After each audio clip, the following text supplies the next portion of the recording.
talleres del ciclo Autonomía y Emancipación de los Cuerpos.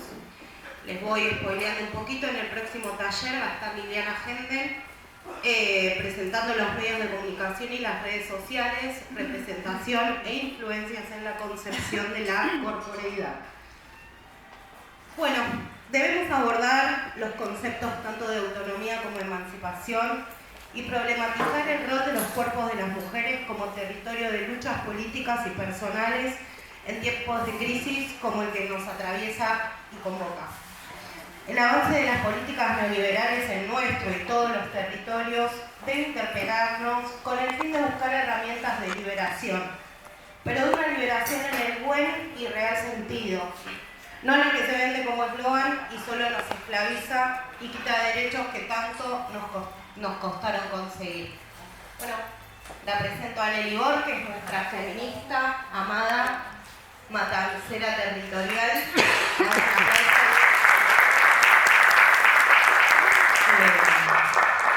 Buen día, para mí es un placer, diríamos una feminista Alida, es un enorme placer tenerte Diana acá.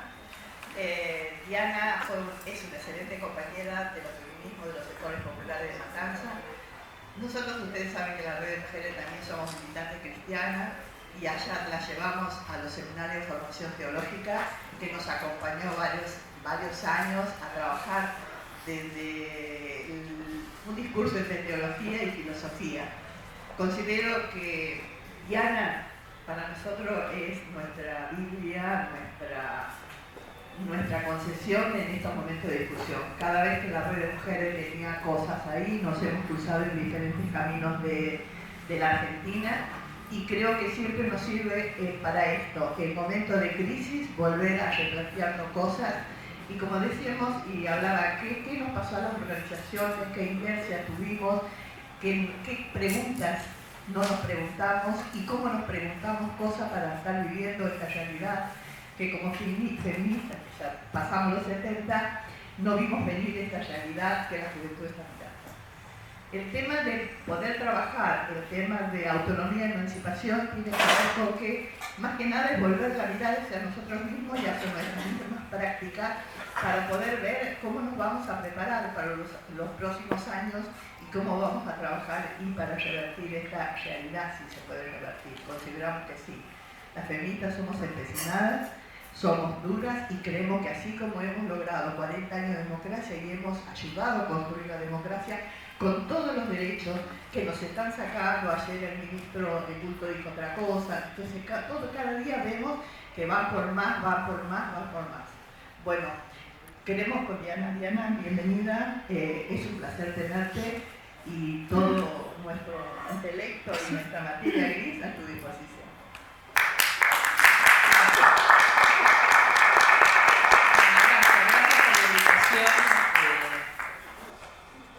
Gracias por ese, a pesar de los silencios y de la ausencia muchas veces en los tiempos que van pasando, hay hermandades que duran, que son fuertes y podemos juntar unas con otras cuando hace falta, ¿no? Así que es un placer para mí estar acá con ustedes. Y como decía Nelly, soy filósofa, así que voy a empezar por pensar algunas cuestiones conceptuales. Quiero que pensemos los términos con los cuales nos hemos convocado acá para discutir, ¿no? No lo puedo ver. Ay, mira, qué bárbaro. Es juventud. Es juventud que uno va perdiendo la mano. Sí. Bueno, gracias. La perspectiva es buenísima. Bueno,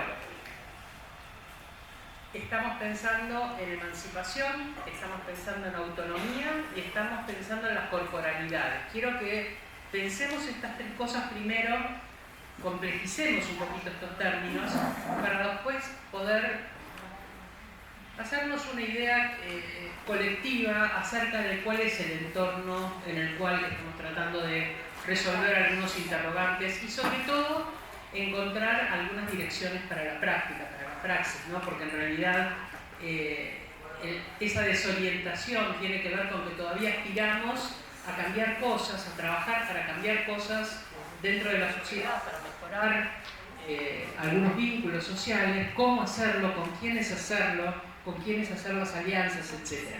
Entonces, antes de pensar esa acción, antes de pensar la praxis, pensemos un poquito la teoría. Vamos a tratar de deliberar un poco sobre esto.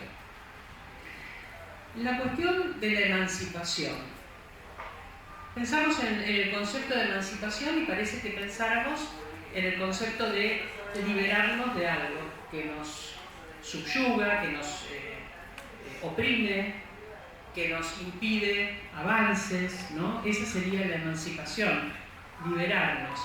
Hay una filósofa, Hannah Arendt, que hace una distinción que a mí me parece muy importante. Ella distingue entre liberación y libertad.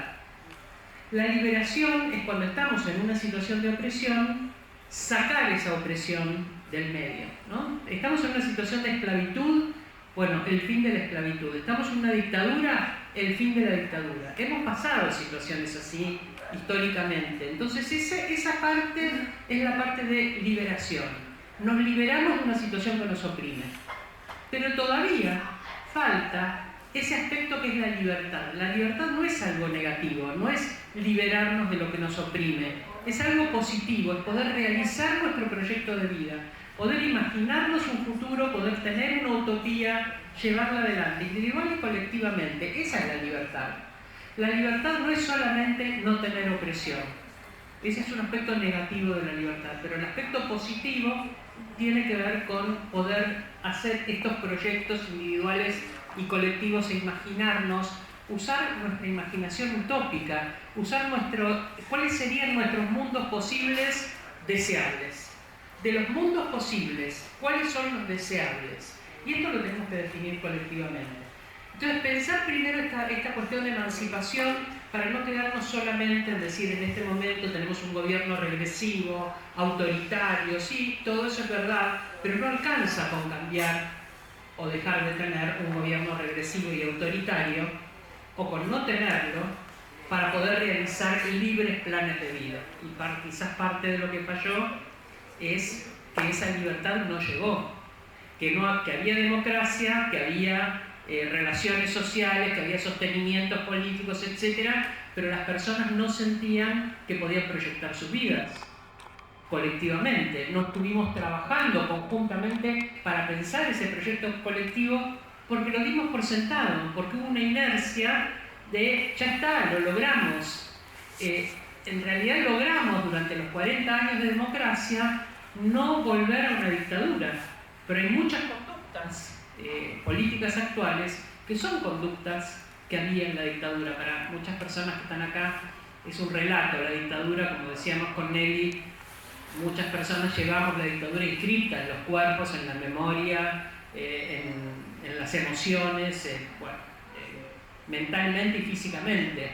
Esto no es así para quien no la vivió, por lo tanto, medir el peso de una dictadura es una cosa que se va relativizando. No volver a la dictadura es un discurso, es una narración. Pero ¿qué quiere decir vivencialmente no volver a una dictadura? Así que pensemos el concepto de emancipación y tratemos de darle a ese concepto un aspecto positivo, proactivo, de proyecto además discutido y acordado, consensuado, soñado en común, pensado en común, ¿no? Imaginado en común. El otro concepto tiene que ver con la autonomía. Autonomía, ustedes saben, es un concepto que tiene una raíz griega. Nomos quiere decir ley y autos quiere decir uno mismo. Darse uno mismo la propia ley. Ponerse a uno mismo las metas, las reglas de su propia vida.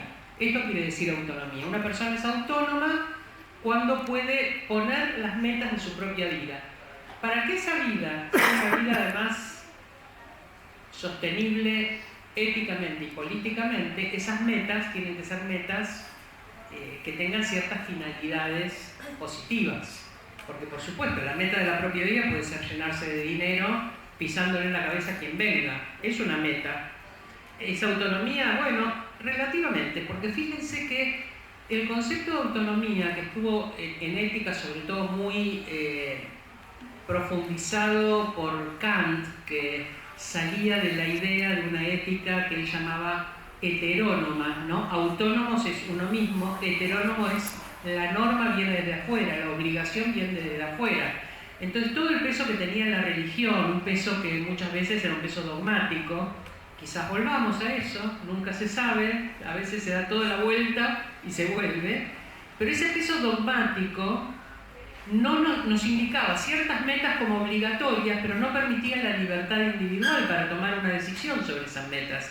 Entonces, Kant dice, es muy importante que las personas puedan deliberar acerca de cuáles son los fines deseables y tomar reglas de conducta personales que nos conduzcan a la elección de determinado tipo de fines, con ciertas reglas que no importan. No nos vamos a meter ahora con la ética kantiana, si ustedes quieren después hablamos de eso. Pero lo que era importante era quién pone los fines. Los fines los pone una institución externa y nos dice tenemos que ir para allá. Es la izquierda, sería buenísimo, pero bueno, ustedes ven la derecha. Los fines son tenemos que ir para allá, o los fines son nos ponemos a deliberar y decidimos que lo mejor como conducta es esta, por un montón de aspectos que para Kant tenían que ver con el pensamiento racional. Y aquí quiero hacer una observación importante, y es que durante muchos siglos se pensó que las mujeres no podíamos tener esta posibilidad de elegir valores universales o metas en la vida porque no éramos capaces de un pensamiento racional. A esto se le pusieron muchos argumentos desde que tienen que ver con la naturaleza, con el cerebro, con un montón de argumentos, algunos científicos, una ciencia hecha por varones blancos ricos, ¿no? Esos sujetos del pensamiento que eran también los únicos sujetos de la política. Ese sujeto racional, que era el sujeto europeo, con buena posición económica, ilustrado, formado en las universidades le prohibían el ingreso a las mujeres por esta asignación de no racionalidad. ¿Cuál era el argumento para decir que las mujeres no somos racionales? El argumento era que somos emocionales y la emoción está contrapuesta a la razón. Entonces, por ser excesivamente emocionales, las mujeres elegíamos por impulso, por inclinación, y no porque era el objetivo racional de la conducta que podía ser universalizable, porque como estos seres humanos, varones, blancos, ricos, adultos, tenían en común esa cualidad de la razón, todos iban a elegir objetivamente esos valores, como los únicos valores deseables. Las mujeres no, íbamos a inclinarnos por nuestra tendencia emocional. Eso marcó la vida de muchas mujeres, no solo el no poder entrar a las universidades, no poder hacer política, no poder tomar decisiones morales sobre su propia vida, estar bajo tutela de un varón. Nuestra propia ley civil, hasta prácticamente un poco antes, digamos, años 30 del siglo pasado, ponía a las mujeres bajo la tutela de los varones, era el varón el que tomaba las decisiones. En la última, digamos, posteriormente a la última dictadura, las feministas habíamos estado trabajando en dictadura las leyes que necesitábamos para ir logrando condiciones de mayor igualdad. Una de las leyes era la patria potestad compartida. Quería decir que con respecto a los hijos, las mujeres, las madres y los padres tuvieran el mismo derecho a tomar decisiones sobre la vida de los hijos. Porque ¿qué pasaba? Las mujeres estábamos bajo la tutela de los maridos, de los padres o luego de los maridos, estábamos bajo su tutela y si había que tomar una decisión sobre los hijos, aunque nosotras éramos las que cuidábamos y las que nos quedábamos reproduciendo socialmente los roles para la sociedad que nos oprimía, reproducíamos los mismos roles que nos oprimían, reproducíamos gratuitamente la fuerza de trabajo mediante la tarea doméstica, cosa que seguimos haciendo. Hay una plusvalía ahí que tiene que ver con el trabajo doméstico importante que tratamos de cambiar con la idea de políticas de cuidado. Las mujeres no podíamos opinar sobre nuestros hijos, opinaban los varones, aunque nosotras estábamos todo el día batallando con esa crianza, ¿no?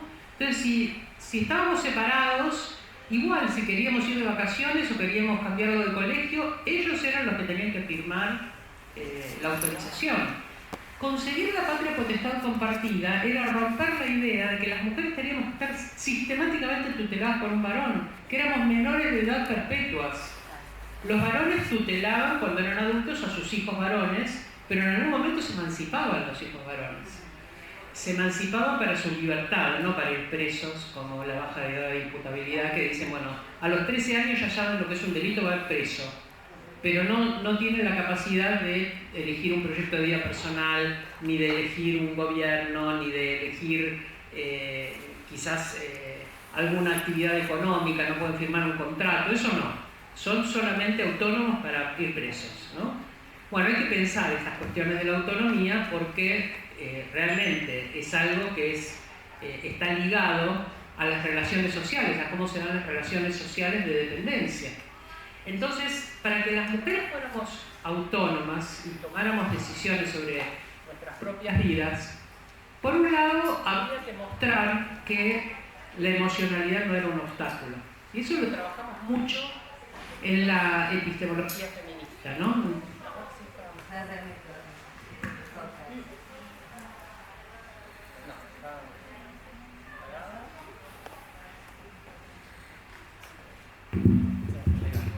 ¿Ahí va mejor?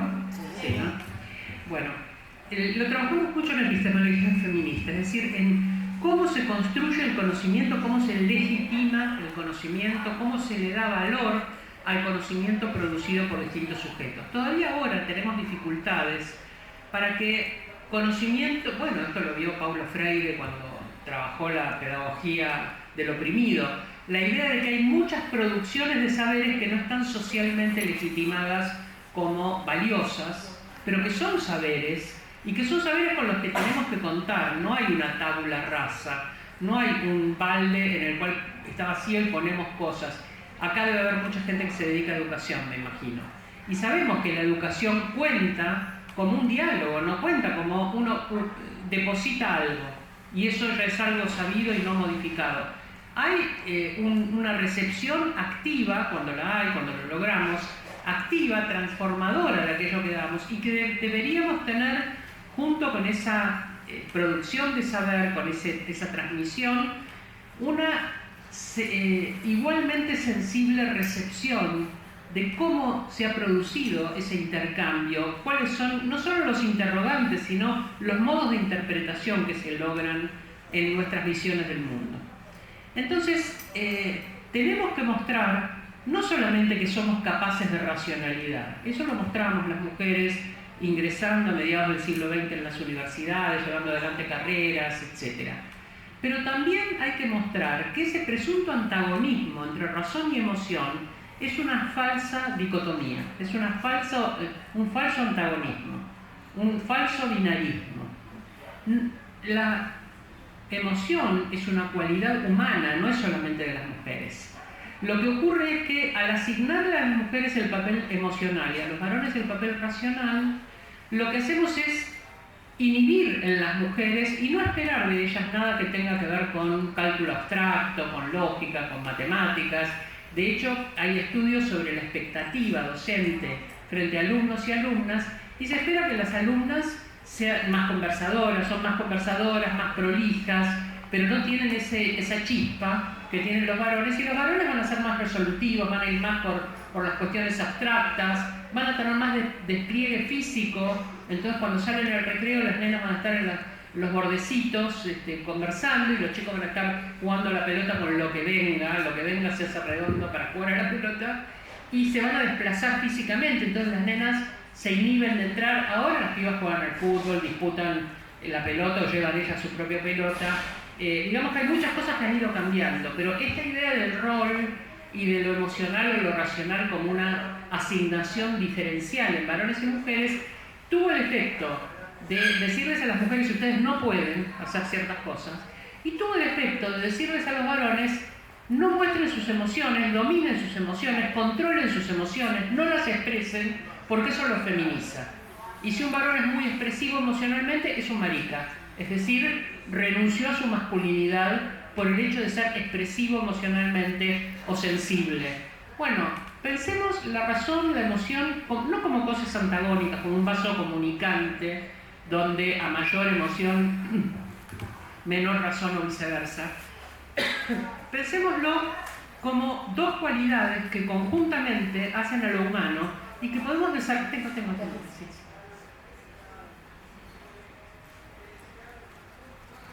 Eso me pasa por hablar rápido. Los chinos dicen que cuando uno está muy apurado tiene que sentarse y esperar que el alma le llegue. ¿No? Porque si el alma va más rápido que el cuerpo, hay que sentarse y esperar que el alma le llegue. Bueno, acá estoy esperando mi alma. Entonces, razón y emoción, conciliarlas, pensar las cualidades humanas y que no se neutralizan una a la otra. Pero entonces, pensemos cómo influyen, porque estamos hablando de la autonomía, de la razón como un vehículo para tomar decisiones autónomas. Una de las teorías que se formulan dentro, sobre todo en economía, que tiene que ver con la capacidad de autonomía, es la teoría de la decisión racional. ¿De qué manera un sujeto racional toma una decisión? Si la autonomía es la capacidad para darse uno mismo sus propios fines y elegir el propio plan de vida, el propio proyecto de vida, qué quiero ser, cómo organizo mi vida, hacia qué objetivos, hacia qué metas, la teoría de la decisión racional trata de explicar cómo hago esta elección de las muchas alternativas que hay para el plan de vida que elijo. ¿Por qué le interesa a la economía? Le interesa a la economía y a la política. A la economía le interesa porque quieren poder predecir cuáles son las razones por las cuales yo voy a una góndola y elijo un vino u otro, una lata u otra. Entonces, para ver cuáles son esas motivaciones y producirlas. Cuando uno tiene una relación causal, cuando tiene una relación entre causa y efecto, la causa son las condiciones necesarias y suficientes para que se produzca un efecto. Las condiciones necesarias son aquellas sin las cuales el efecto no se produce. Y las condiciones suficientes son aquellas que alcanzan para que el efecto se produzca. Ese conjunto de condiciones necesarias y suficientes componen la causalidad. ¿Por qué yo elijo esta lata y no aquella? Por las cuales son las condiciones necesarias y cuáles son las condiciones suficientes. Si yo quiero impedir elegir esa lata, impedir que yo elija, si alguien quiere impedir que yo haga esa elección, va a sacar las condiciones necesarias. Por ejemplo, supongamos, nuestras sociedades capitalistas tienen un gasto descomunal en packaging, en el modo de empaquetamiento, los colores, las etiquetas, el tipo de papel, etc. Entonces, cuanto más llamativo, más posibilidades de que yo lo elija. Una manera de evitar que yo lo elija es que el envase sea un envase sobrio, un envase que no tenga marcas. Bueno, parte de los emprendimientos populares, el desafío que tienen muchas veces es que al envasar el producto no tienen, porque gastarían el doble o el triple en hacer ese tipo de envases comerciales. Entonces el producto hay que venderlo de otra manera y muchas veces es un envasado sobrio y que no tiene ese atractivo visual que presuntamente es una condición necesaria. Si lo ponemos en un supermercado, probablemente no tengamos éxito, lo tenemos que comerciar en otras redes y con otros argumentos que tienen que ver con comercio justo, con responsabilidad con el medio ambiente, con el apoyo a organizaciones sociales. Son otros argumentos que no son el envase brillante, ¿no? Condición necesaria, entonces, es importante porque si yo suprimo alguna de esas condiciones, el efecto no se produce. Y condición suficiente es importante porque si yo pongo esas condiciones, el efecto se produce.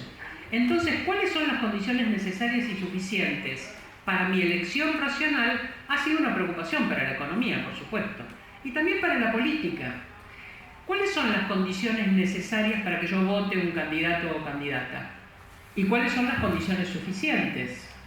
Cuando fracasamos, tenemos que pensar ¿qué condiciones fracasaron? ¿Las necesarias? ¿Las suficientes?